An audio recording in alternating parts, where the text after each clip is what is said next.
बिस्मिल्लाहिर्रहमानिर्रहीम अस्सलाम वालेकुम डियर स्टूडेंट्स, मेरा नाम दानिश मजीद और आप मेरा यूट्यूब चैनल देख रहे हैं फिजिक्स विद दानिश। तो जैसा कि आप लोगों को पता है बच्चों कि हम लोगों ने क्लास 12 फिजिक्स का चैप्टर नंबर 17 स्टार्ट किया हुआ था जिसका नाम है सिंपल हार्मोनिक मोशन। और प्रीवियस लेक्चर के अंदर हमने रेजोनेंस का एक इंपॉर्टेंट कॉन्सेप्ट डिस्कस किया था। ठीक है, आज भी हम उसी टॉपिक को आगे लेके बढ़ेंगे और हम लोग उसका जो एप्लीकेशन है रेजोनेंस की, आज के टॉपिक के अंदर हम उस चीज को डिस्कस करेंगे। ठीक है, शॉर्ट क्वेश्चन के पॉइंट ऑफ व्यू से ये एक इंपॉर्टेंट टॉपिक है। अब हम लोग रेजोनेंस के अंदर क्या चीज डिस्कस करके आए हैं, पहले मैं एक ओवरव्यू दे देता हूं, फिर हम लोग अपने टॉपिक की तरफ बढ़ते हैं। देखिए बच्चों, रेजोनेंस के अंदर मैंने आपको एक्सप्लेन किया था उस लेक्चर के अंदर कि रेजोनेंस क्या है। वो एक फिनोमिना है जिसके अंदर हमारे पास जो वाइब्रेशन का जो एम्पलीट्यूड है मॉलिक्यूल का, वो मैक्सिमम हो जाता है। ठीक है, वो बहुत ज्यादा हो जाता है। क्यों ज्यादा होता है? क्योंकि उसके अंदर हमारे पास एक होती है नेचुरल फ्रीक्वेंसी और एक होती है ड्रिवन फ्रीक्वेंसी। जब ये दोनों फ्रीक्वेंसीज आपस में मैच कर जाती हैं तो हम कहते हैं कि यहाँ पे एक रेजोनेंस का फिनोमेना हो गया है, जिसकी वजह से जो एम्पलीट्यूड ऑफ वाइब्रेशन है वो बहुत ज्यादा बढ़ जाता है। ठीक है, मतलब मैक्सिमम एनर्जी ट्रांसफर होना शुरू हो जाती है। इसके ऊपर मैंने प्रीवियस वीडियो के अंदर जो है तो कंप्लीट डिस्कशन की हुई है, मैं लिंक जो है तो वो डिस्क्रिप्शन में दे दूंगा। अगर तो आपने रेजोनेंस का जो मेन टॉपिक है वो वीडियो नहीं देखी तो वो वीडियो भी देख लीजिएगा। अगर तो आप चैनल पे न्यू है तो चैनल को सब्सक्राइब भी कीजिएगा, वीडियो को लाइक भी कीजिएगा अगर तो ये वीडियो आपको पसंद आती है। ठीक है, अब बढ़ते हैं अपने आज के लेक्चर की तरफ। आज का जो लेक्चर है बच्चों वो है मेरे पास एप्लीकेशन ऑफ रेजोनेंस, कि रेजोनेंस की एप्लीकेशंस क्या है। ठीक है, सबसे पहली है ट्यूनिंग ऑफ रेडियो। ठीक हो गया। अब रेडियो के अंदर भी हमारे पास जो कंसेप्ट अप्लाई होता है ना बच्चों, वो रेजोनेंस का होता है। ठीक है, मेरे पास एक रेडियो है, रेडियो के ऊपर डिफरेंट चैनल जो है तो वो चल रहे होते हैं। हमें प्रॉपर पता चल रहा होता है कि यार इस टाइम पे हमारे पास कोई सॉन्ग प्ले हो रहा है, कोई न्यूज चल रही है, क्रिकेट मैच प्ले हुआ है। ठीक है, तो अब वो सिर्फ हम लोग रेडियो के ऊपर उसकी वॉइस सुन रहे होते हैं। ठीक है, अब रेडियो के अंदर कोई वायर फिक्स नहीं है, तो ऐसा क्या प्रोसेस है जिसकी वजह से हमारे पास वहां पे रेडियो के अंदर से हमें साउंड सुनने को मिल रहा है और एक न्यूज चैनल प्रॉपरली हमें वहां पे सुनने को मिल रहा है। ठीक है, तो अब इस कॉन्सेप्ट को अंडरस्टैंड करेंगे। देखो बच्चों, हमारे पास होता क्या है रेडियो के कॉन्सेप्ट के अंदर कि जितने भी चैनल्स हैं, ठीक है, हमारे पास जैसे FM 92 होता है, लेट सपोज FM 93 है, FM 94 है और 95, चार चैनल है। ठीक है, अब FM का मतलब है फ्रीक्वेंसी मॉड्यूलेशन। ठीक है, अब होता क्या है कि अब ये जो हम लोग कह रहे हैं ना कि FM 92, 93, 94, 95, अब ये जो 92, 93 जो हम ये वर्ड यूज करें ना, ये उस प्रॉपर स्पेसिफिक चैनल की अपनी एक फ्रीक्वेंसी है। इसका मतलब ये है कि 92 FM 92 एक चैनल है जो कि 92 हर्ट्ज की जो फ्रीक्वेंसी है वो क्या कर रहा है, एनवायरनमेंट में रिलीज कर रहा है। ठीक है, अब रेडियो वेव्स की फॉर्म में। अब हमारे पास जो रेडियो होगा उसके अंदर एक सर्किट लगा होता है, उस सर्किट के अंदर हमारे पास एक चीज मौजूद होती है जिसको हम कहते हैं रिसीवर। ठीक है, अब वो रिसीवर क्या करता है, उन सिग्नल्स को क्या करेगा, कैच करेगा। ठीक है, बट वो इस तरह नहीं होगा कि बस रेडियो को ऑन किया और वो उस सिग्नल्स को रिसीव करना शुरू कर देगा। एक्चुअल में क्या होता है कि रेडियो के अंदर एक नोब लगी होती है, हम उस नोब को रोटेट करते हैं तो हमारे पास वो एक्चुअल में हम अब उस रोटेशन के जरिए क्या कर रहे हैं, फ्रीक्वेंसी की मॉड्यूलेशन कर रहे हैं। मींस कि हम उस रिसीवर की जो फ्रीक्वेंसी है उसको चेंज कर रहे हैं। ठीक है, अब वो रिसीवर की जो फ्रीक्वेंसी है वो चेंज होते होते जब वो उस चैनल की स्पेसिफिक फ्रीक्वेंसी के साथ मैच कर जाती है तो वहां पे फिर वहां पे हमारे पास रेजोनेंस हो जाती है और इंफॉर्मेशन ट्रेवल करना शुरू कर देती है। अब रेडियो चैनल क्या कर रहा है, वो कोई भी सॉन्ग प्ले किया हो या उसने कोई न्यूज प्ले की है तो वो उस पूरे के पूरे को इलेक्ट्रिकल सिग्नल्स की फॉर्म में जो है तो वो इन्वायरमेंट में रेडियो वेव्स की फॉर्म में रिलीज कर रहा है। अब रेडियो क्या करता है, इर्द गिर्द की अपनी उस इन्वायरमेंट में जो रेडियो वेव्स हैं उनके साथ वो रेजोनेंस का फिनोमेना करता है। जैसे ही हम उसको रोटेट कर रहे हैं नोब को, तो क्या करेगा कि वो हमारे पास अपनी फ्रीक्वेंसी चेंज कर रहा है, मॉड्यूलेशन हो रही है। अब रेडियो की जो फ्रीक्वेंसी है, जो उसके रिसीवर की जो फ्रीक्वेंसी है वो और जो चैनल की फ्रीक्वेंसी है, जब वो एग्जैक्टली इक्वल हो जाए, जब रेडियो के ऊपर मेरे पास 92 आ जाए और 92 इन्वायरमेंट में भी है तो इनके दरमियान रेजोनेंस हो जाएगी। और जब रेजोनेंस होती है तो मैंने आपको क्या कहा था कि यहाँ पे हमारे पास इंफॉर्मेशन ट्रांसफर करना शुरू कर देती है, एनर्जी ट्रांसफर होना शुरू हो जाती है। समझ आई? तो रेडियो भी जो है तो वो एक्चुअल में इस तरह हमारे पास रेजोनेंस के ऊपर वर्क करता है। अब इसको स्टडी करते हैं। मैंने लिखा है कि when we turn the knob of radio to tune the radio station, ठीक है, हम उसको रोटेट कर रहे होते हैं, फ्रीक्वेंसी मॉड्यूलेशन कर रहे होते हैं, ठीक है, we are actually changing the natural frequency of the electrical circuit of receiver. हम उसकी जो नेचुरल फ्रीक्वेंसी है रिसीवर की उसको चेंज कर रहे होते हैं, और जो एनवायरमेंट में जो हमारे पास फ्रीक्वेंसी है उसके साथ उसको मैच करने की कोशिश कर रहे हैं। तो to make it equal to the transmission frequency of the station. Point समझ आई? तो मेरे पास क्या है कि एक स्टेशन ने, रेडियो स्टेशन ने एक फ्रीक्वेंसी रिलीज की हुई है एनवायरमेंट में, और एक मेरे पास रेडियो है जिसकी मैं मॉड्यूलेशन कर रहा हूं नोब को रोटेट करके। जब इन दोनों की फ्रीक्वेंसी मैच हो जाती है, चाहे वो 92 है, 93 है, 94 है, अब मुझे चैनल पसंद नहीं आ रहा, मैं उसको और घुमाऊंगा और मॉड्यूलेशन करूंगा, तो वो फिर जैसे ही मैं नोब को रोटेट करूंगा 92 से, जैसे वो 93 पे पहुंचेगा तो 93 वाली फ्रीक्वेंसी के साथ रेजोनेंस हो जाएगी। तो मतलब कि ये यही कंसेप्ट इसमें अप्लाई होता रहता है। ठीक हो गया? अच्छा, अगली जो मेरे पास इसकी एप्लीकेशन है वो है माइक्रोवेव ओवन एंड रेजोनेंस। अब ओवन जो है तो हमारे घर में हम लोगों ने रखे हुए हैं, उसके अंदर हम लोग फूड को जो है तो वो गर्म करते हैं, खाने की चीजें सारी जो है तो हम लोग जो उसको गर्म करके फिर हम लोग उनको खाना शुरू कर देते हैं। अब उसके पीछे की जो फिजिक्स है वो क्या है बच्चों? उसके पीछे भी हमारे पास रेजोनेंस का कॉन्सेप्ट ही है।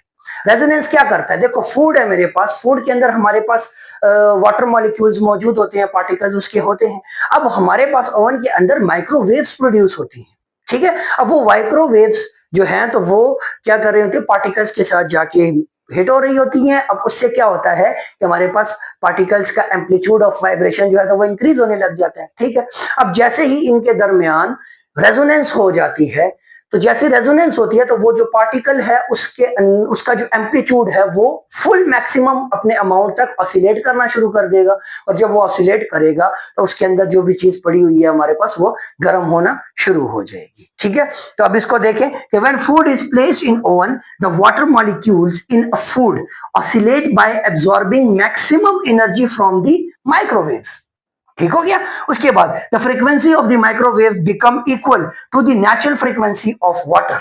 अब माइक्रोवेव्स की फ्रीक्वेंसी और वाटर की जो नेचुरल फ्रीक्वेंसी जब वो मैच करती है, रेजोनेंस हो गई। अब जब रेजोनेंस हो गई है तो hence it cause the food to heat up for cooking. मतलब कि हमारे पास वो फूड के अंदर के जो वाटर पार्टिकल्स हैं वो माइक्रोवेव्स के साथ रेजोनेंस में चले जाते हैं। तो बच्चों, रेजोनेंस के अंदर हमने यही चीज पढ़ी है कि जब हमारे पास रेजोनेंस होती है तो एम्पलीट्यूड ऑफ वाइब्रेशन बहुत ज्यादा हो जाता है। तो अब वो ज्यादा एम्पलीट्यूड पे जब मॉलिक्यूल्स वाइब्रेट करेंगे तो जाहिर बात है हीट तो प्रोड्यूस होगी, तो वो अब जो हमारा खाना है वो गर्म हो जाता है, ठीक है। अच्छा, उसके बाद बात करते हैं magnetic resonance imaging. Magnetic resonance imaging, MRI जिसको कहते हैं, मेडिकल के शोबे में ये चीज यूज होती है। अब एमआरआई का उसके नाम में ही जो है तो रेजोनेंस आ गया है, तो इट्स मीन कि अब यहाँ पे भी रेजोनेंस का कॉन्सेप्ट अप्लाई होता है, ठीक है। अब हमारे पास होता क्या है इसके अंदर, magnetic resonance imaging MRI is used as the medical diagnostic tool. अच्छा, in which the nuclei of atom are made to oscillate by incoming strong radio waves। अब हम क्या करते हैं, उसके अंदर रेडियो वेव्स को ऑब्जेक्ट जिस इंसान की, जैसे हम ह्यूमन बीइंग हैं, हम मोस्टली एमआरआई करवाते हैं, ठीक है। तो उसके अंदर क्या होता है, हमारी बॉडी के अंदर जो है तो मोस्टली ज्यादा फॉर्म मिकदार में जो है तो पानी पाया जाता है, ठीक है। हमारी बॉडी में पानी ज्यादा है। अब उसका जो न्यूक्लियाई है हाइड्रोजन का, ठीक है, अब वो उसकी अपनी एक नेचुरल फ्रीक्वेंसी है, ठीक है। अब क्या होगा कि हम लोगों ने रेडियो वेव्स जो है तो उस ऑब्जेक्ट के ऊपर, उस इंसान के ऊपर फॉल कर दी।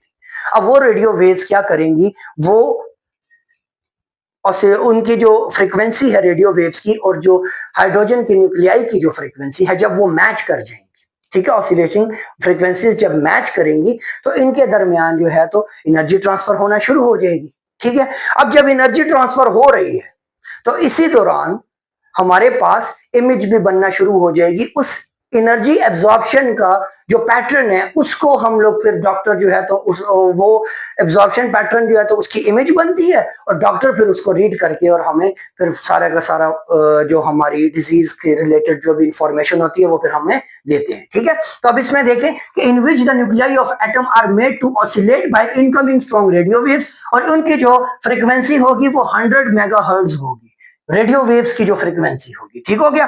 When resonance occur maximum energy is absorb by the nuclei. अब वो जो हाइड्रोजन न्यूक्लियाई है तो वो क्या करेगा, मैक्सिमम एनर्जी एब्सॉर्ब करना शुरू कर देगा रेजोनेंस के बाद। तो the energy absorb pattern can be utilised to enhance the computer generated photograph.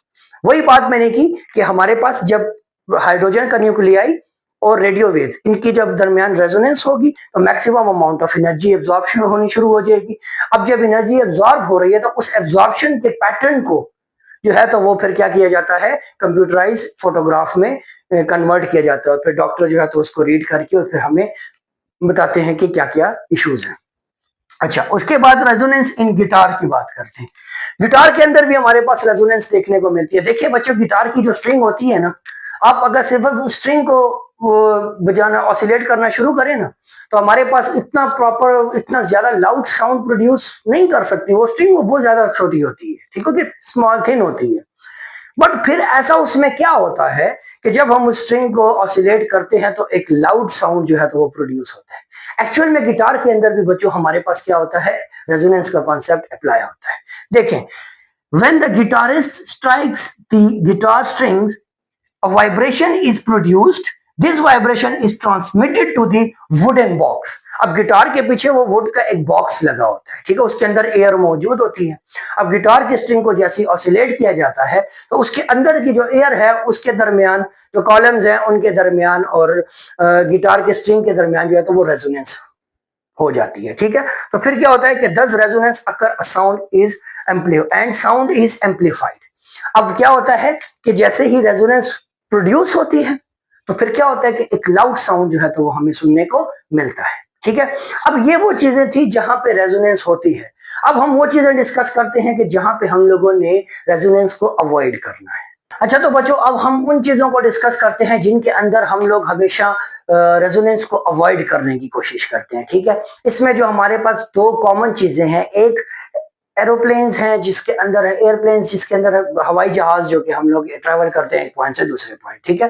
और दूसरा हमारे पास जो ब्रिजेस है, ठीक है। अब हम लोग इन दो चीजों के अंदर भी हमारे पास ना एक पॉइंट पे रेजोनेंस हो सकती है, बट हम फिर उसको इस तरह डिजाइन करते हैं, ऐसी कंस्ट्रक्शन करते हैं, इसके पीछे की ऐसी कैलकुलेशंस होती हैं कि हमारे पास क्या हो कि ब्रिज का या एयरप्लेन्स का जो रेजोनेंस का फिनोमिना हो वो ना हो सके उसके अंदर, ठीक हो गया। अच्छा, ब्रिजेस के अंदर क्या होता है कि देखें, अगर हम लोग ब्रिज को ना बिल्कुल नॉर्मल मटेरियल पे या कुछ इस तरह डिजाइन कर लें कि उसके अंदर हम रेजोनेंस के पैरामीटर्स को ना देखें तो इवन के वो ब्रिज जो है तो वो एयर मॉलिक्यूल्स के साथ भी रेजोनेंस कर सकता है, ठीक है। तो फिर उसके बाद क्या होगा, बस जिस तरफ हवा चलेगी उसी तरफ ब्रिज भी झूलता रहेगा, ठीक है। तो जो कि हमारे पास ब्रिज गिरने का खतरा भी होता है, ठीक है। उसमें क्या होगा कि पार्टिकल्स ऑफ एयर जो है तो आके हिट करते रहते हैं, ठीक है। अब जाहिर बात है ब्रिज के अंदर भी कुछ पार्टिकल्स मौजूद हैं, वो उसके साथ जो है तो वाइब्रेट करना शुरू कर देंगे।